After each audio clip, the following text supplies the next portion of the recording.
I wanted to be on the other side of human resources. So I wanted to move away from agency and be on the side of organization. Because at that time I felt that the person in that seat has the authority to truly influence lives.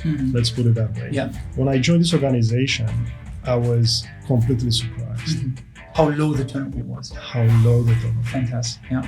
So I pulled the numbers and I could not believe it. I said, it has to be a mistake in my numbers. Because the history and the knowledge that I have from the automotive side, unfortunately, you're running on a weekly basis sometimes. Welcome to the Westbound Podcast. My name is Matthias Oertzen, founder and managing director of the OERTZENGroup. Each month, we bring you international business leaders to share their personal and professional journey in North America. Thank you for spending time with us. And now, let's get to it.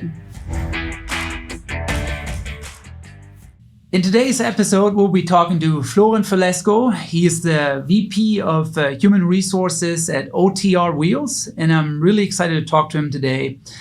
He has been in human resources for many years and has worked for many international clients as well. I'm very excited. Welcome, Florin.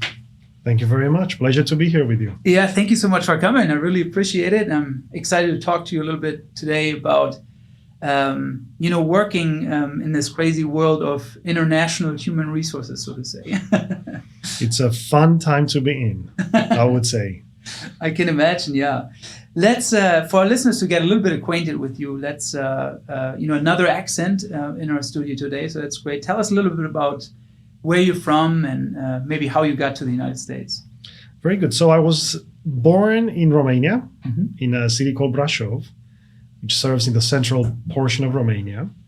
And I was extremely fortunate to come to the United States via a sport. And the sport was swimming.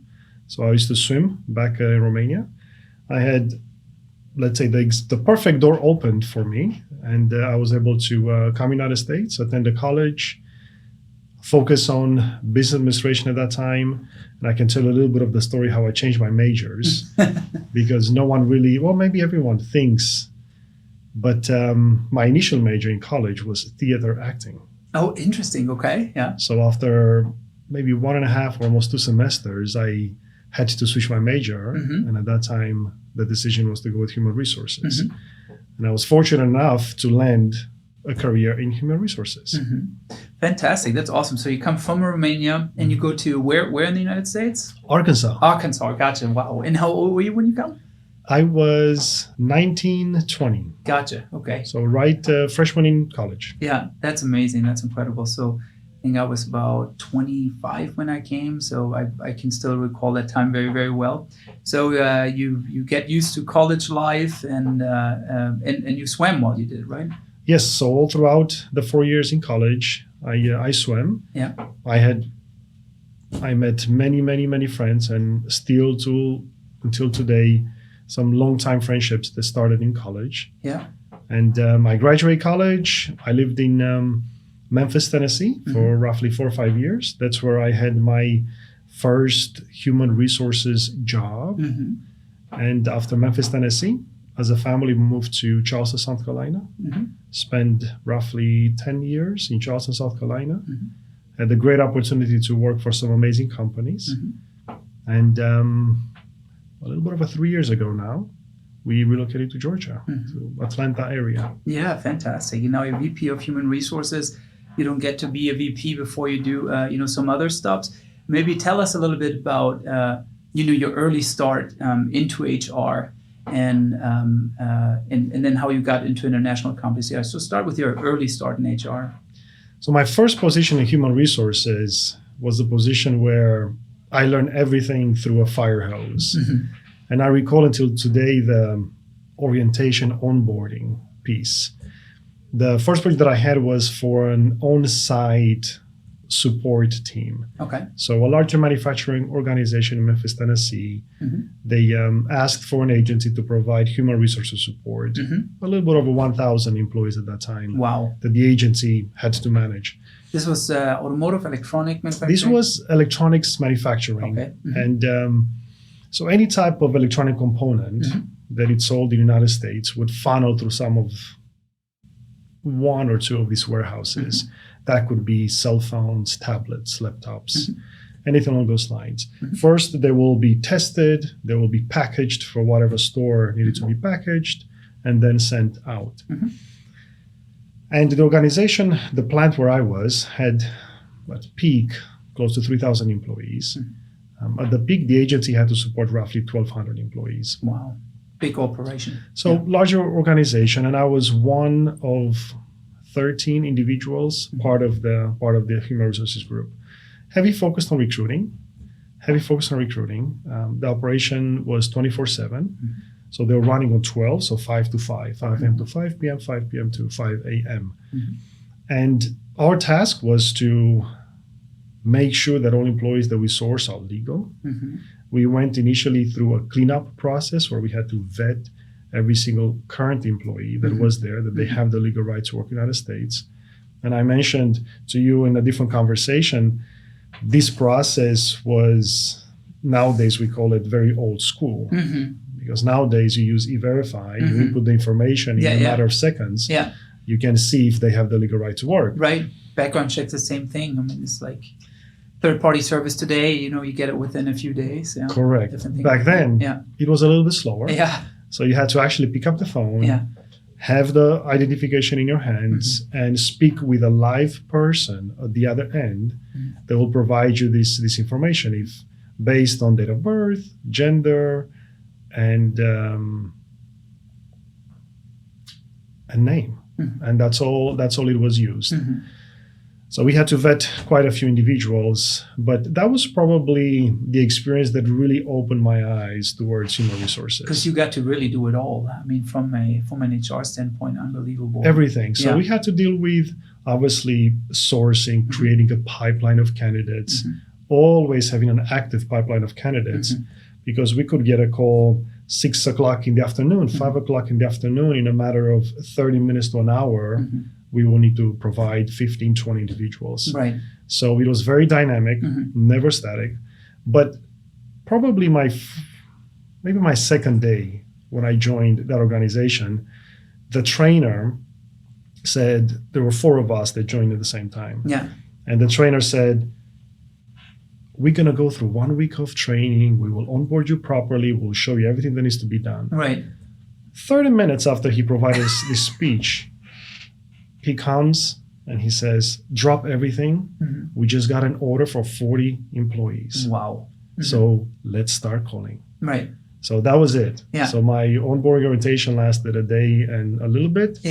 And truly without any type of human resource experience outside of the education portion, I had to learn everything through a fire hose. That's incredible. I mean, I've gone to college here too, and I know what college was like, and then what it was like in the real world. There was very little applicable that I've learned, so I can only imagine how that went. So the agency had probably a huge database of people that they were constantly entertaining, and then you would probably just cold call people, right? Cold call people, text them, just kind of see if they're available. That's exactly right. So we had to be very creative at that particular point in time. We did have a database. There was a regional database. So anyone that has ever applied for the agency with any type of client that was available for work, we would have access to that information in the database. And besides that, I would say old school ways, career fairs, educational institutions, walk-ins, anything you can think of, we would use. That's interesting, because that must have really formed your thinking, as well as, later on in your career being an HR manager and partnering with certain, blue collar staffing firms, on what you would expect of them and how they should operate, because you've been on that side of the business in your formative years, so to say, right? Correct. Even till today, it's very easy for me to understand what's happening behind the scenes, especially in that world. And today we have many organizations that tend to specialize in providing support, even if it's temporary or temporary to hire. So understanding what's truly happening behind the scenes and how that process should look definitely created, I would say, it was a huge plus for me in my career. Yeah, I can imagine how that works. Very interesting. That's That's interesting. Also, we'll get to this later on a little bit about European organizations, them starting out in the United States, and what that should ideally look like from an HR perspective. Because I think so many times, lots of other things are being thought of, but that part is not. And that's the thing that's really the most important for getting a successful startup going. Interesting. Okay, so you got all this great experience, and then I think you worked for a few international manufacturers as well. Maybe you can tell us a little bit about that. Yes, after I departed that organization for one very important reason in my mind, I wanted to be on the other side of human resources. So I wanted to move away from agency and be on the side of organization. Because at that time I felt that the person in that seat has the authority to truly influence lives. Let's put it that way. Yeah. And I was very fortunate to join an organization that was German-based, so privately owned organization. And at that time, the organization was small, roughly 50 or 60 employees at that time. They did not have a human resources department. And some of the responsibilities were thrown in accounts payables for payroll, or the CFO at that time was running employee relations or things of this nature. And that was an amazing experience as well, because working for a small organization, you really get exposed to everything. And at that time, when I joined the company, my boss said, it's not going to be just HR. So you'll have a chance to see everything. Right. As he was in finance, I really had the chance to see the financial aspect of it, to understand how everything clicks, how everything moves. And later on, truly to understand how can I position human resources to have an impact on those financials. Sure. Yeah. Not just we need people, but what impact has when we say we need people. Sure. So it was really an amazing experience. Have you found that you usually get a seat at the table as HR throughout your career? Or have you seen companies that do it better than others? I'm sure you have. Yeah. Most definitely. And also working in the automotive world, I tend to believe that the highest seat in that particular organization, if they truly understand the meaning of human resources, they will provide a seat to the table. And I was fortunate enough that the organization that I worked, that CEO level, president level, understood the importance of human resources. And yes, I was able to sit at the table from a strategical point of view and see how can I support the organization achieving those goals through HR initiatives. Yeah. Yeah, I think in automotive, it's probably, we have quite a few clients in automotive, and probably driven a lot also by the shortage of blue collar, by the high turnover on blue collar. Maybe from an automotive standpoint, we can talk about that a little bit, the turnover on blue collar and like how to maintain a fully staffed facility, so to say, to be up and running. Automotive is so hard, right? We had a good lunch just now, and we talked about this a little bit already, how, there's very high pressures coming from the OEM side, and it's very difficult for a tier one to, maintain adequate output levels, while at the same time good relationships, while at the same time designing, coming up with new product, and then fully staffing facilities here. It's definitely challenging, and the way I would present this would be a pre-era of COVID and an era after COVID. Okay. Because after COVID, the challenge to properly be staffed with adequate skilled labor intensified. And organizations, everyone tried to find a creative way to come up with something to retain the employees or attract employees.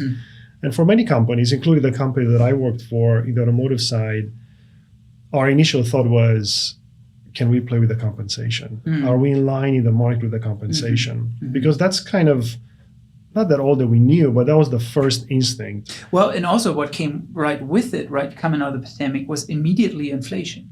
Correct. Right? So there's like this double whammy on thinking about compensation. So you had a few components. The inflation was one. Another one was the fact that the government, good or bad, was providing financial support. I forgot about it. Yep. Mm-hmm. So with that, you had a lot of individuals that were earning, let's say, entry-level wages, anywhere between, $12 to $15, $16 an hour, that with all the incentives at that time that were given, employees were better financially to stay home because the support was offered to them, rather than coming and put 40 hours of work and earning less than they would earn if they would stay home. Right. So it just wasn't making any sense. Right. So that's the reason why at that time, a lot of organizations really reviewed their compensation structure to make sure they position themselves above this line of financial support that employees were receiving from government Makes or sense. state or things of this nature. So compensation was definitely number one. Another point, and this in the human resources world, this is a buzzword that we hear it all the time, is culture and engagement. But organizations that truly focus on culture engagement, not just a sign on a wall or written words in a conference room, but truly focus on the this. barbecue every Friday or something like that. Correct. Beyond the barbecue on Correct. Yeah. Organizations that truly think and they have an approach to it, and they truly implement initiatives that support the culture and engagement of employees, tend to be more successful in retaining employees, regardless of the compensation side. So in the automotive world, there were organizations that were able, and they, let's say, have a particular culture, and they were able to retain certain employees. Besides that, the only other factor that I have seen was the compensation piece. So even the company that I worked for and other companies in the area on the automotive side, we end up in a compensation battle. We would raise one quarter of the compensation, the next quarter the other company will raise it. So it will be a constant battle. And what that does to automotive company, as you mentioned, the OEM pressure, and automotive, it's all driven by high volume and low margins. So the way you earn money is to produce. And the margins are very limited. So every time when you increase compensation structure, which, let's say, human resources cost, compensation, benefits, it's usually the second largest cost in a company besides your material cost.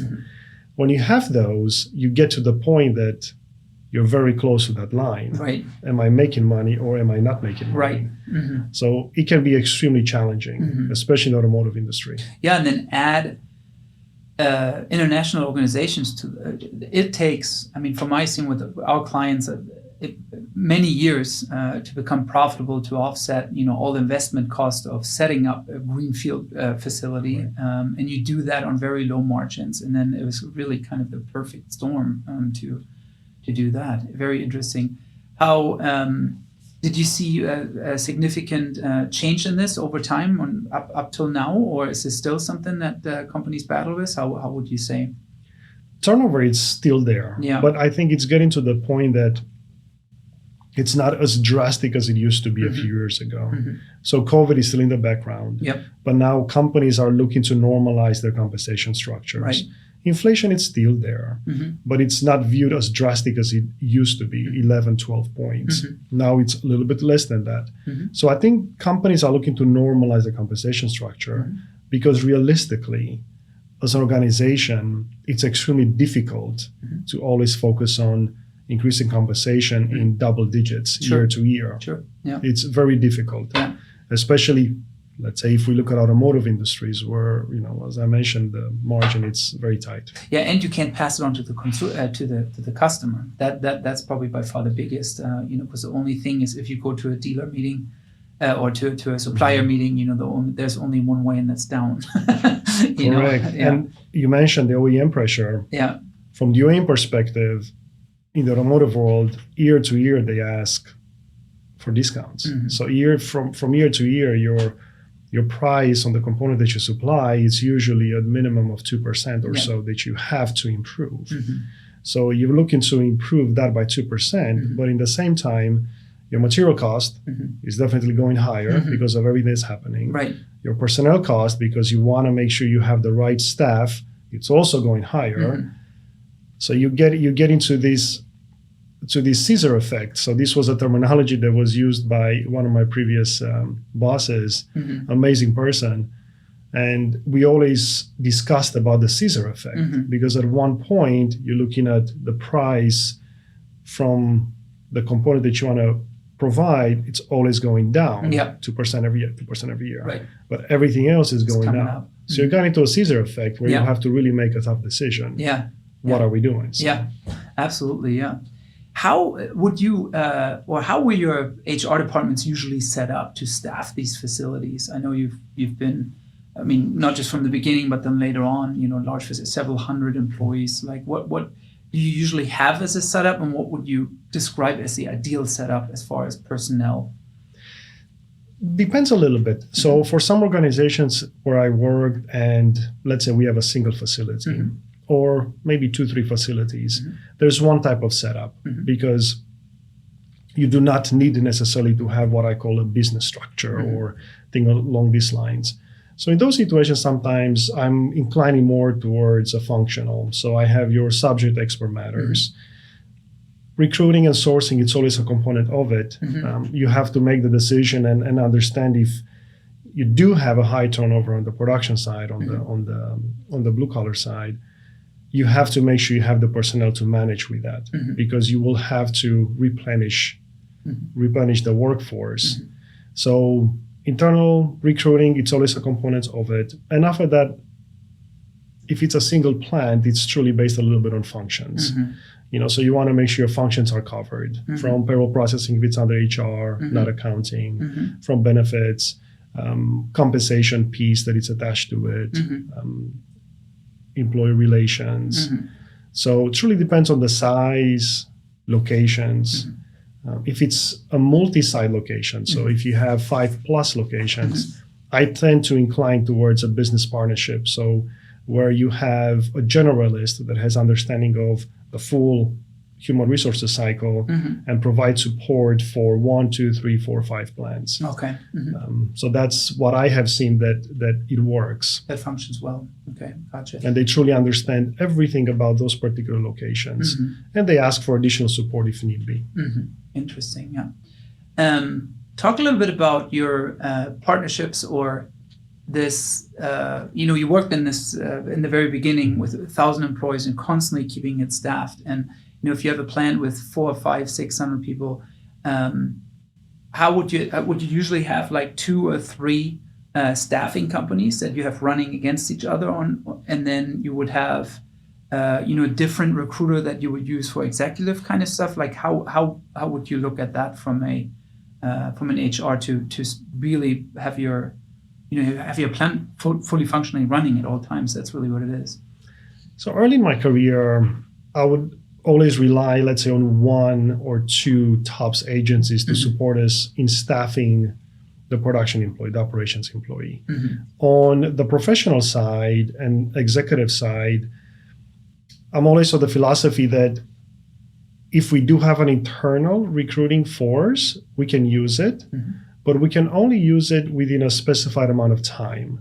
Because at one particular point, if we are just exhausting the internal resources on professional positions and we're not getting the results, I also tend to believe that partnering with an external agency, especially for harder to fill executive level positions, it's very beneficial because they do have certain networks that sometimes an internal resource team does not have. So yes, I use agencies for operations.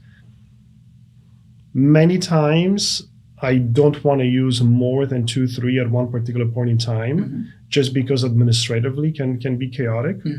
So one agency, I have found that it's extremely difficult for one agency to support, especially if you have 400, 500 plus employees. Yeah, absolutely. But if we throw another one in the mix or 3 tops, you can do it. That can help. Even though at times they do try to find candidates from the same market pool. Sure, yeah. But some might be talking to some that others, exactly. Right? They have different processes. Yeah. Maybe they approach differently. Maybe they specialize in, let's say, Hispanic population or depends what niche they might have. So I tend to believe 3 and obviously it depends on the size of the organization. Usually 3-4 for us was enough, and definitely external agencies for harder to fill positions just because of their niche and networks and so forth. What kind of percentage of your overall employees would you usually have in turnover or vacant positions where you're like, okay, I have to worry about this, this is what I constantly need to restaff? So automotive industry is completely different. Okay. And looking where I am currently, which is not automotive, sure. It's a different industry. When I joined this organization, I was completely surprised. How low the turnover was. Fantastic. Yeah. So I pulled the numbers and I could not believe it. I said, it has to be a mistake in my numbers. Because the history and the knowledge that I have from the automotive side, unfortunately, you're running on a weekly basis sometimes with, I would see it on a weekly basis. So if you technically take that on a weekly basis and if you annualize it, if you just look at pure numbers, you say, goodness gracious, in a matter of a year, you technically flipped your entire workforce. Even though if you look a little bit deeper, it shows that maybe one position flipped 5 times. Right, so exactly. It's not that you had all positions that flipped at once. So you didn't replenish your entire workforce, but that's the way it shows. Sure. So in the automotive side, if we had retention, let's say quarterly retention of 60, 70%, that was amazing. That was good numbers. That was amazing. And my current organization, when I pulled the retention numbers, we're averaging 90 plus. Wow, that's amazing. Yeah. Speaks to the culture, definitely. Right. Speaks to compensation, probably adequate compensation, good management. Yeah. I truly tend to believe that it's more culture, environment than the compensation side. Obviously, compensation has to be in line. Sure. Because we all work because we need the financial resources to support our lifestyles. We work on assignments. I work on assignments, obviously, and many of the shortlists I review myself. And a lot of times, a recruiter will come to me, and it's like, oh no, he's going to make a move. And why is he making a move? Oh, he really wants to live in New Jersey again. Okay, sounds great. And it's like, what's his current compensation? And it's like, well, about $20,000 less what the candidate's willing to offer. But money is not important. And I'm like, well, listen, money is important to all of us. If it's not at least a non-issue, meaning the equal, it's going to become an issue in the offer letter phase. So, absolutely agree with you. Yeah. So, different numbers. Sure. And I think it's truly driven by the industry perspective. In automotive, unfortunately, we do see a higher turnover because the pressure is there. Other industries, the pressure is there as well, but what I call unnecessary stress at times does not exist. You are stressed to make sure you do your job right. On the automotive side, you have, as you mentioned, from the OEM perspective, a lot of stress. If you're not meeting your production rates and the customer does not receive the components in time, there's a huge financial impact that the organization has to support. In other industries, it's a little bit more lenient. Yeah. If you were to accept to a position, and it's a or maybe you've done one. Have you done a Greenfield? I haven't. So you're familiar with my previous organization that I was with, and I would like to say that it was a failed Greenfield when I joined the organization, and our task was truly to restructure and bring back in line the organization. So that was the closest one that I have done. I have joined one organization where it was towards the end of a restructuring phase. Right. And then I joined one organization that was the beginning of the restructuring phase. But I was not involved directly with a true Greenfield where there's nothing and we have to put everything. There were some pieces when I joined. Yeah, I often tell, so we work with a lot of clients that are about to come to the United States, big and small in scope.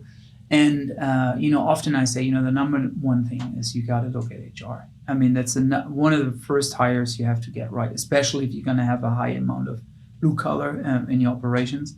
And, it's quite interesting how in these site selection processes, these companies get promised all kinds of stuff. There's land and tax incentives, and you create all these employees and big press releases and all this kind of stuff. And then there's state organized like labor initiatives, so to say. And how is that from your perspective? Would you agree with me that starting from HR and then building it out? Maybe you can speak to that a little bit. 100%. And obviously you're asking an HR guy. You're biased. So, I get it. Sure. So I do have some inclination there. Yeah. But it's true, because of what we see from the HR perspective, even when I joined at the stage of restructuring, as you mentioned, companies are promised, and outside of the tax incentives that are usually promised, they're also promised skilled labor pool. Right. Employees that are trained and they have the aptitudes and the skill sets to perform whatever they need them to perform. And at times, that's where, after organization comes, gets situated, discovers that that's not what exists. And that's where the challenge comes. So I would strongly suggest when an organization is coming to truly look at the talent pool, and it does start with someone that is, to a certain extent, local to the human resource arena, because that person will know the landscape already. They know exactly what labor pool exists. Or they know the agencies, right? Correct. That's another thing too, is like, so you have this plan, you put the right HR manager there, or you don't have the right HR manager there, and here comes these agencies, and that's, I think a lot of people don't understand that either. An agency is really, it's based on a sales model. It has very little to do with people. People, I don't want to come off wrong, but people are the goods. They are people, but people are the goods. Yeah. And they're a sales organization, right?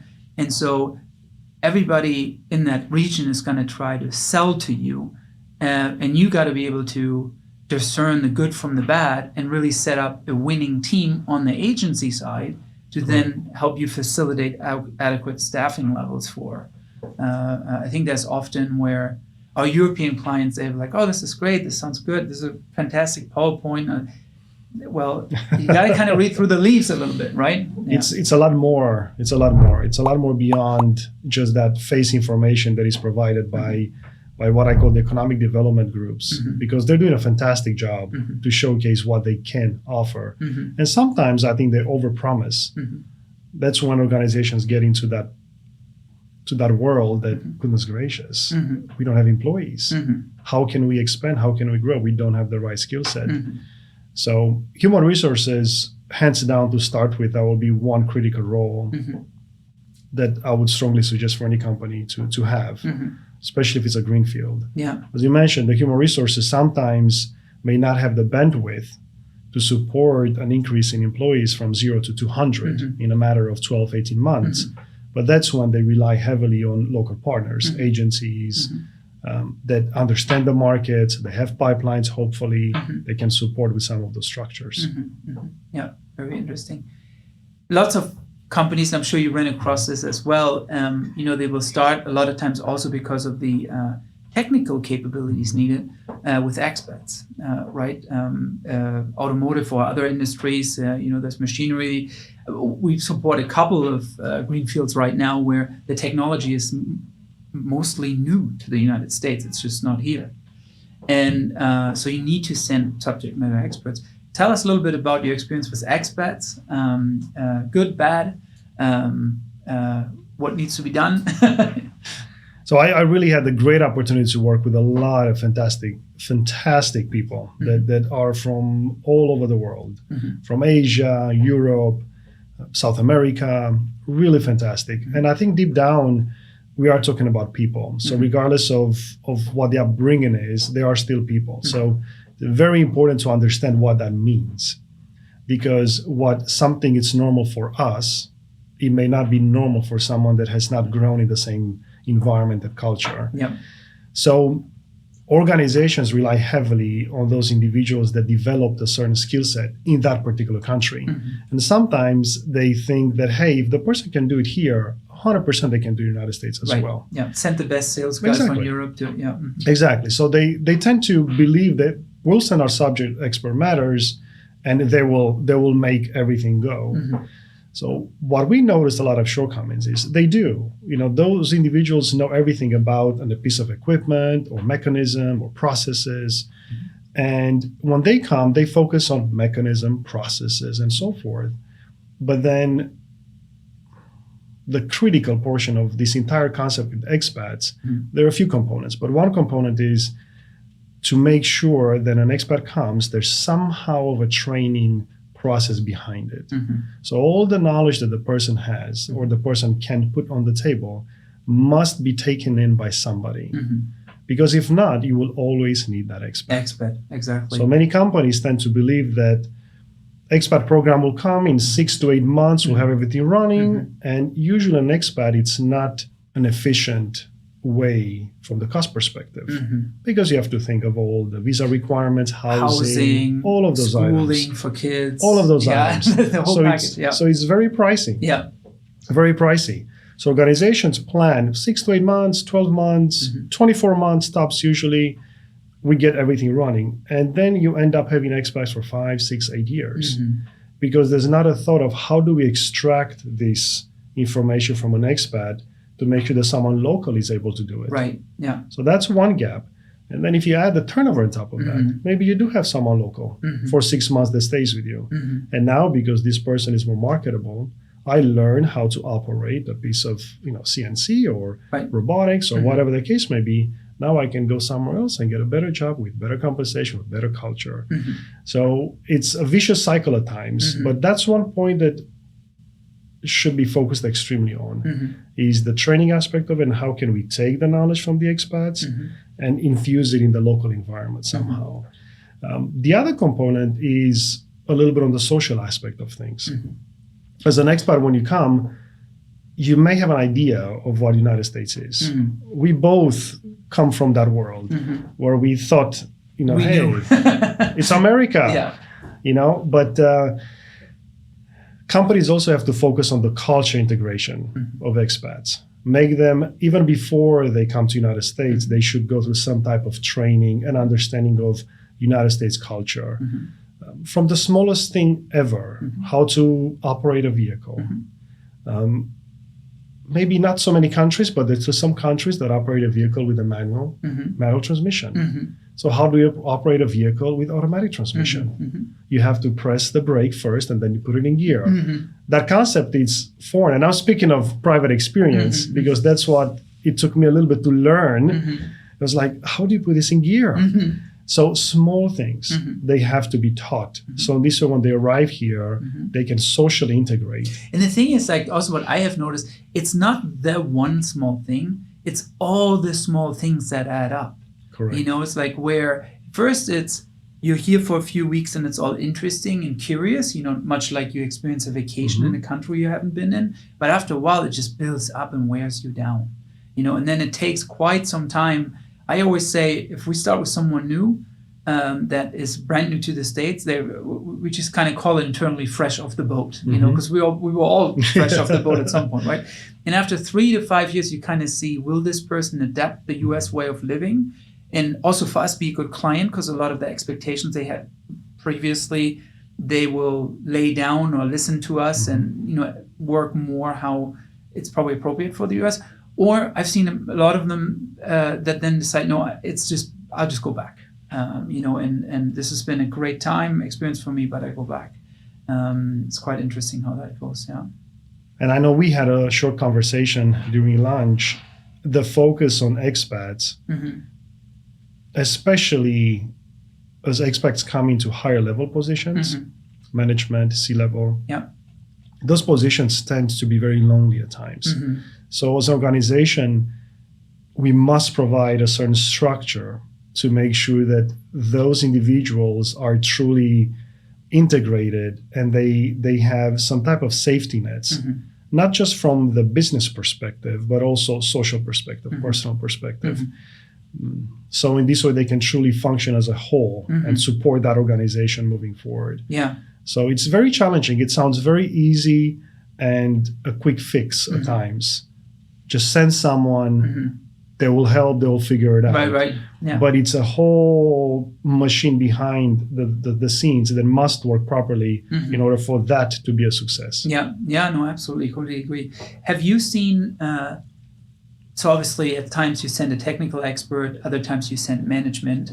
With all Greenfields, I almost saw the management always being European. Have you seen blue collar adapt better, expat blue collar adapt better than management? Is there any difference, or is management adapting worse? Or can you not say? It just really is dependent on the person.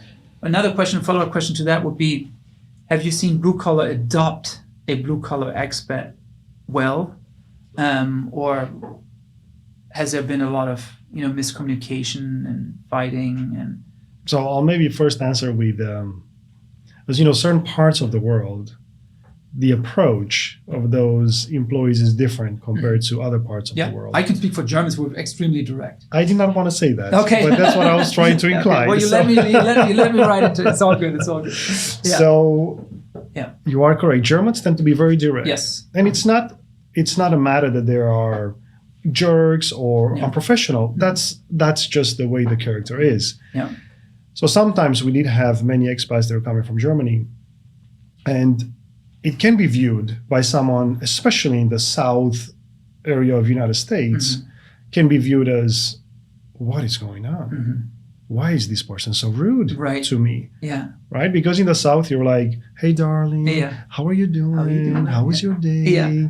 This is some pie that I made for you. Yeah. So that's a little bit of, I'm exploding a little bit of the piece. But so sometimes, especially on the blue collar side, certain individuals, if they don't understand the culture piece of it, can be viewed as unprofessional, jerks, whatever term you want to use. But after they cross that line, what I've noticed on the blue collar, they tend to build stronger relationships with the other blue collar. Bond, yeah. They really tend to bond. Yeah. Because why? They understand, this person is here on their own. Thanksgiving comes. Please come to my house. Oh, fantastic. You've seen that? That's awesome. I have seen that many, many, many times. So cool. And they develop true friendships. If you move a little bit up to the management side, I think that relationship is a little more difficult. Yeah, who invites their boss for Thanksgiving, right? Exactly. Yeah. And many times if you throw an invitation down, it's just because you want to be nice, not because you really want to mean it. More politics. Exactly.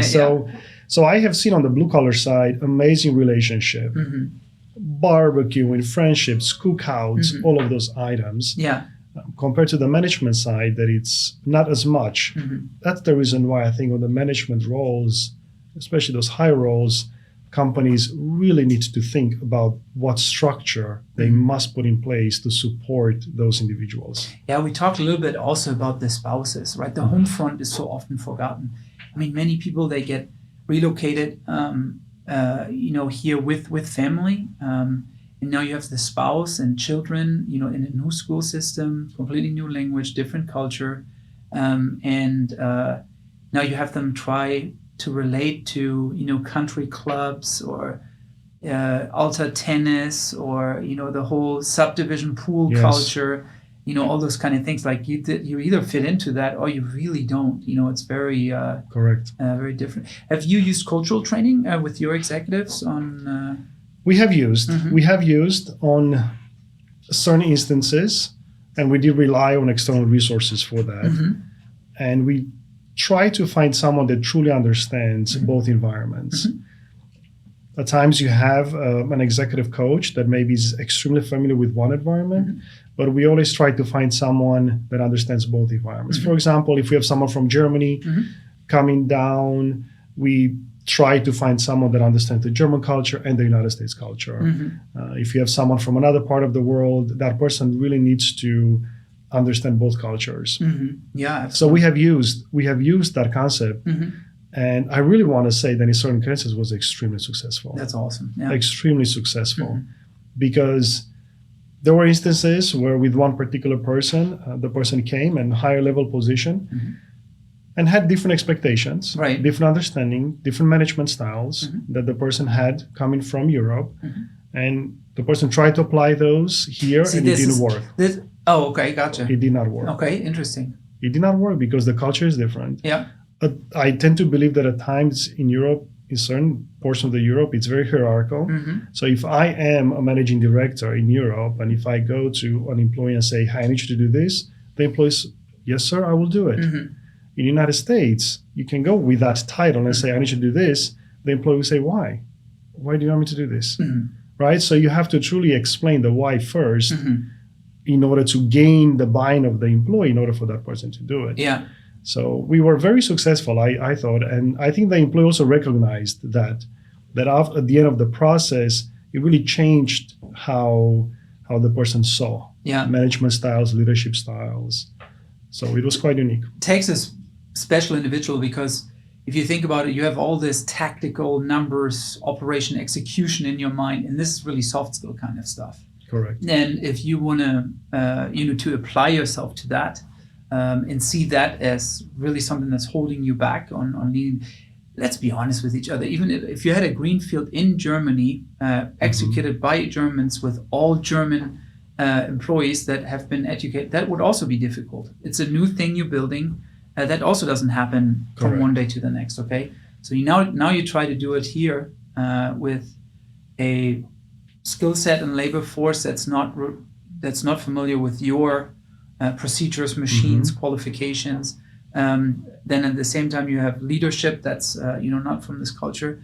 Of course, and that's in a really high pressure. We need a quick return on investment, profitable. That's almost a recipe for disaster. Exactly. Yeah, so it is a process, and companies need to understand that. Yeah.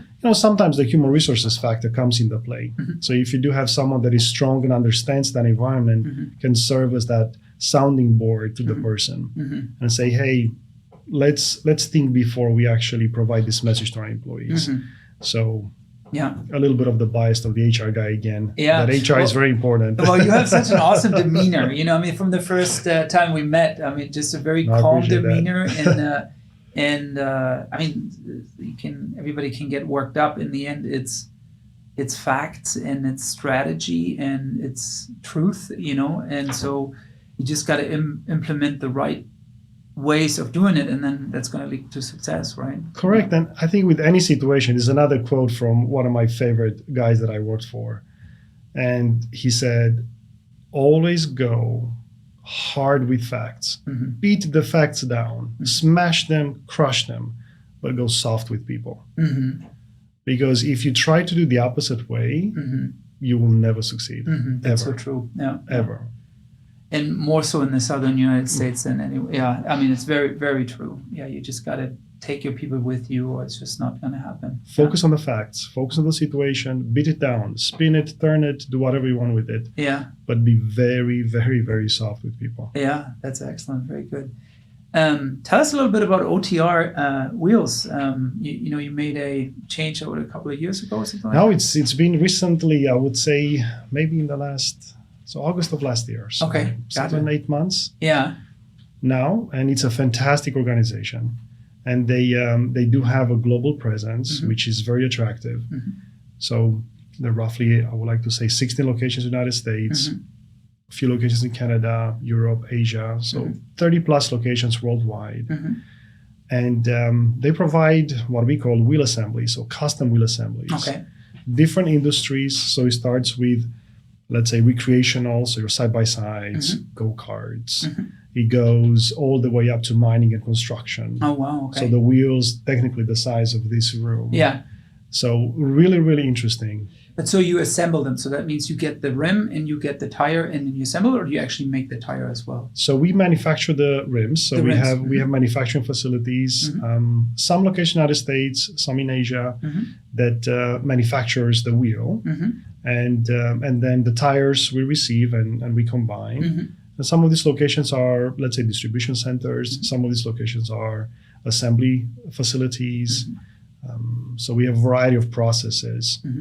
And the corporate office, as you know, it's here in northwest, I think. Yeah, it's northwest of Atlanta. Yeah. And from here we service the world. It's a fantastic group of employees. Yeah, that's awesome.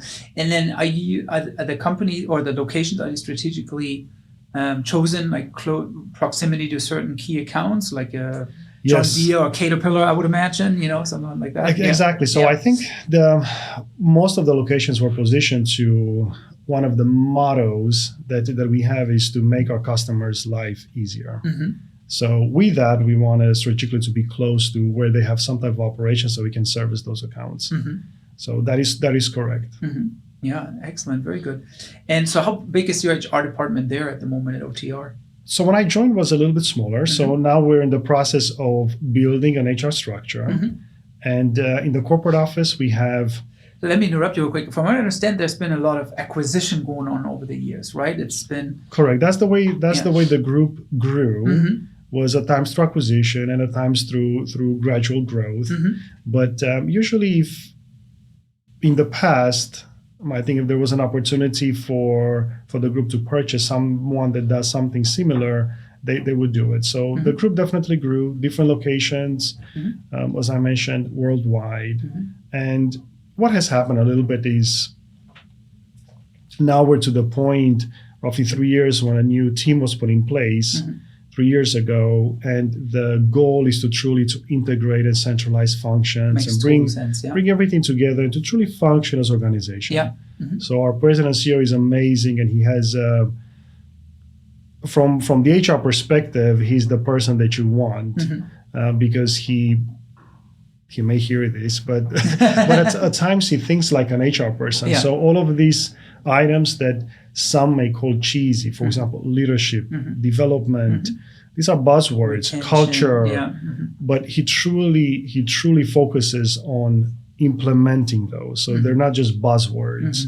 And from the HR guy, this is music to my ears. Absolutely, yeah. So definitely very fantastic. So from the HR team, we have, in corporate office, we have 4 individuals. So we are structured with business partners currently. So just because we have so many locations. So each site has a business partner, or how do you have it? So we have several sites that funnel under one business partner. Okay. It's driven by a number of employees. Yep, sure. So in US, we are close to 700 or so. And I would say maybe around 200 employees are divided in business partners. And we just initiated an employee development department. So we have one person that focuses on that. And we do have a talent acquisition manager that focuses on mostly professional positions at this moment. We do have a few agencies we work on the operations side.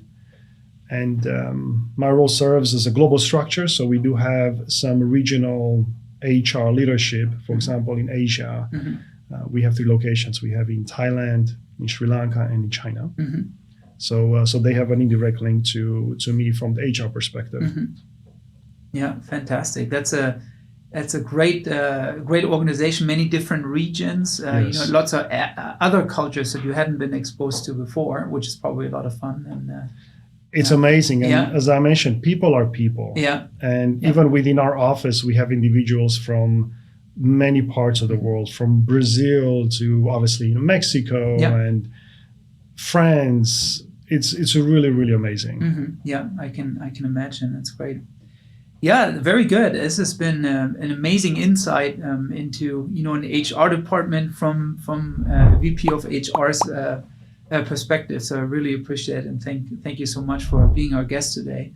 I wanted to ask you at this time, is there obviously your company website? I would think that's OTRWheel.com. Is that right, or what is OTRWheel.com? And we're going through a rebranding process, so we'll probably have some updates on the website very soon. Gotcha. Excellent. Very good. And is there any personal social media channels you'd like to promote, like LinkedIn or Twitter or Instagram? So all of those items are coming up very soon. So we do have a director of marketing that is focusing on those topics. So very soon, main one I would say is the website, and soon we will have other channels on the social media. Gotcha. Is there any positions you're currently trying to fill that you might want to promote? I don't know. Okay.